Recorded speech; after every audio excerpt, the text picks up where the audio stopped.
नमस्कार। The news house के खास कार्यक्रम मिड डे में आपका स्वागत है। आज हम किसान के बारे में बात करेंगे। वो किसान जो देश का अन्नदाता है। भारत के बारे में ये प्रचार वर्षों से होता आया है कि भारत कृषि प्रधान देश है। हकीकत में गांव में छोटा किसान, शहर में मध्यम वर्ग का जवान और सीमा पर तैनात जवान दुखी हैं। देश में एक समान नीति बनाने में किसी की रुचि नहीं है।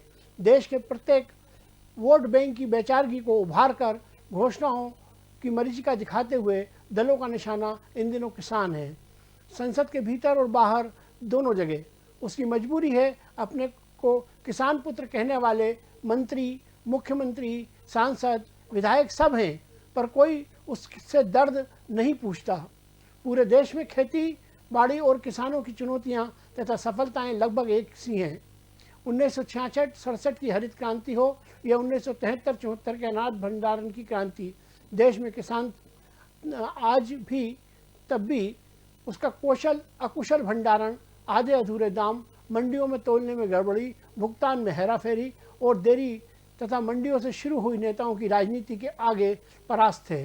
इसके विपरीत कई वर्षों से भाजपा ही नहीं, कांग्रेस, समाजवादी, जनता दल अपने घोषणा पत्रों में बिचौलियों से मुक्ति, अधिक दाम, फसल बीमा और हर संभव सहयोग के वादे करती रही है।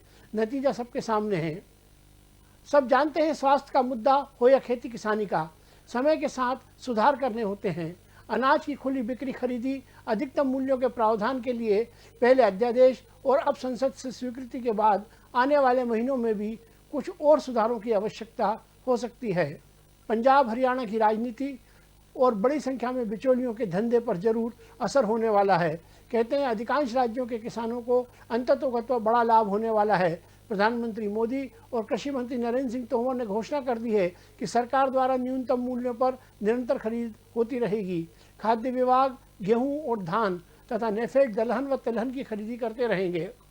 सवाल ये है कि किसान केवल सरकारों पर ही निर्भर क्यों रहे, या वह इलाके की मंडी की मेहरबानी पर क्यों रहे। वह अपनी फसल का मनचाहा दाम क्यों ना ले। आज अनाज लाने ले जाने के विरोध में हमारे नेता चिंता जता रहे हैं कि किसानों के साथ अनुबंध करने वाले बड़े व्यापारी या कंपनियां उन्हें ठग लेंगी। ऐसा माहौल बनाया जा रहा है। यह भी अनुमान जताया जा रहा है कि बड़े व्यापारी शुरू में अधिक कीमत दें और बाद में कम कीमत देने लगे। यही गलती है कि अब किसान और दूर दराज के परिवार संचार माध्यमों से बहुत समझदार हो गए हैं। वो बैंक खाते, फसल बीमा, खाद, बीज, दुनिया भर से भारत आ रहे तिलहन, प्याज, सब्जी का हिसाब किताब भी देख समझ रहे हैं। भंडारण बिक्री की व्यवस्था होने पर उन्हें अधिक लाभ मिलने लगेंगे। ऐसे में दलालों, बिचौलियों और ठगों से बचाने के लिए सत्तारूढ़ नेता ही क्यों, प्रतिपक्ष के नेता, कार्यकर्ता, पुलिस, अदालत, मीडिया क्यों सहयोग नहीं कर सकते। अन्नदाताओं के सम्मान और हितों की रक्षा की जिम्मेवारी संपूर्ण समाज की है। दुर्भाग्य यह है कि कई नेता फोटो खिंचवाने और विज्ञापनों के लिए ट्रैक्टर पर बैठ जाते हैं। उन्हें जमीनी समस्याओं का अंदाज नहीं होता।